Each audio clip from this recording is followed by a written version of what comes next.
ce que je constate, c'est qu'il y a dans notre pays un blocage psychologique dans la tête des élites, dans la tête des responsables politiques.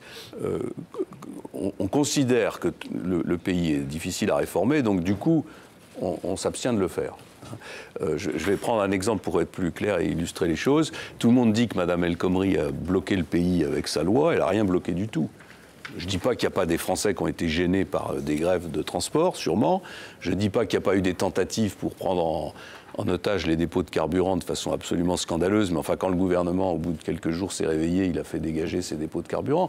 Le pays n'a pas été bloqué, il a continué à fonctionner. D'ailleurs, cette loi El Khomri a mis 150 000 personnes dans la rue.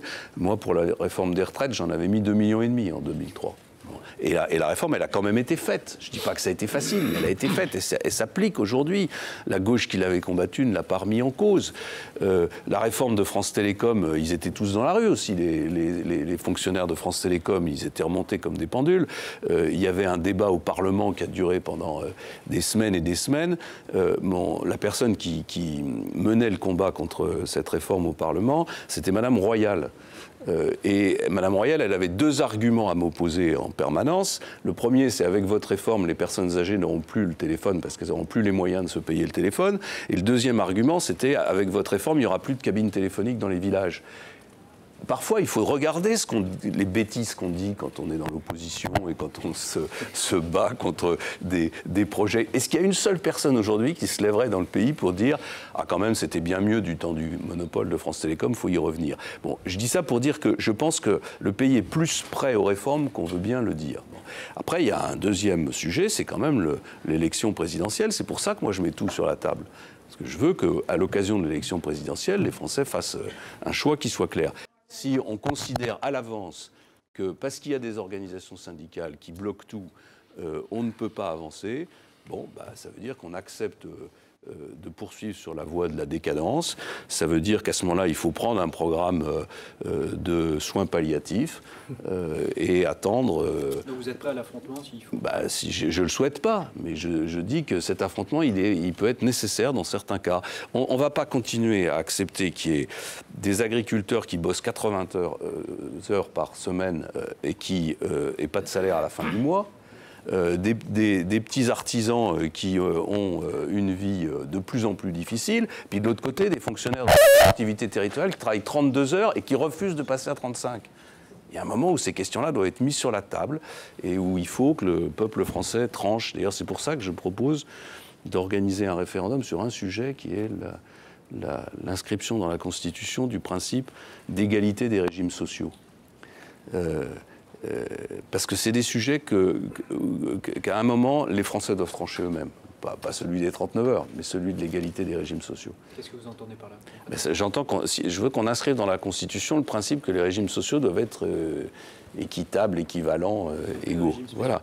Donc ça veut dire qu'ensuite, une fois que cette décision sera constitutionnelle, il faudra que le Parlement légifère progressivement. Ça ne se fera pas du jour au lendemain, mais pour faire converger les régimes sociaux, y compris les régimes spéciaux. Et quand les journalistes de France 2 ont voulu me confronter aux syndicalistes de la SNCF, c'est ce que je leur ai dit. Et il y en a un qui, je ne sais pas si c'était dans les entretiens dans ce qui a été retransmis à la télévision, mais il y a un syndicaliste qui, quand je lui ai dit qu'on ferait un référendum, il a quand même tiré une tête comme ça, quoi, parce qu'ils savent très bien qu'il y a une immense majorité des Français qui souhaitent qu'il y ait une égalité. Vous ferez quand ce référendum? En moment des législatives? Septembre. Non, au moment des législatives, je crois que c'est juste impraticable, cette histoire. J'y ai beaucoup réfléchi. J'avais pensé, moi, à un référendum au moment des législatives pour modifier l'organisation du Parlement et pour modifier, en particulier, le nombre de parlementaires. Mais ça ne fonctionne pas. Je pense que c'est à la limite de la constitutionnalité. C'est peut-être constitutionnel, mais c'est à la limite. Mais techniquement, ça consiste, en fait, quand même, à organiser un référendum à partir d'un débat parlementaire qui aura lieu avec une majorité qui n'a plus aucune légitimité compte tenu de l'élection présidentielle. Donc je crois que ça ne fonctionne pas. Vous comprenez l'argument qui fait qu'on est surpris de voir qu'un candidat qui vient d'être élu président, dans un système électoral comme le nôtre, qui a l'assentiment de la majorité, donc du peuple, ait besoin d'un référendum pour mener sa politique? Il y a quelque chose de... Non, j'ai besoin d'un référendum. Pourquoi? Parce que inscrire dans la Constitution le principe d'égalité des régimes sociaux, ça nécessite une majorité des 3/5 au Parlement. Je ne l'aurai jamais. Donc On peut faire l'égalité, en revanche. Ah, mais je pense que c'est bien plus puissant d'inscrire cette dimension dans la Constitution pour plusieurs raisons. D'abord parce que ça facilite le travail, hein, mais surtout parce que ça rend le retour en arrière impossible. On est dans un pays où il y a des alternances à répétition. On voit très très bien que voilà, une fois, on peut supprimer les 35 heures et les remettre. On peut mettre en place une réforme des collectivités locales et revenir dessus. Ben moi, je veux que sur la question des régimes sociaux, on s'inscrive dans une durée longue. Et pour s'inscrire dans une durée longue, il n'y a qu'une seule solution, c'est de constitutionnaliser le principe. La deuxième question que je veux poser dans ce référendum, c'est la diminution du nombre de parlementaires. Je sais par expérience que je ne l'obtiendrai jamais d'un vote du Parlement. Donc je demande aux Français de le trancher. Mais je ne pose pas d'autres questions, c'est tout, c'est les seules.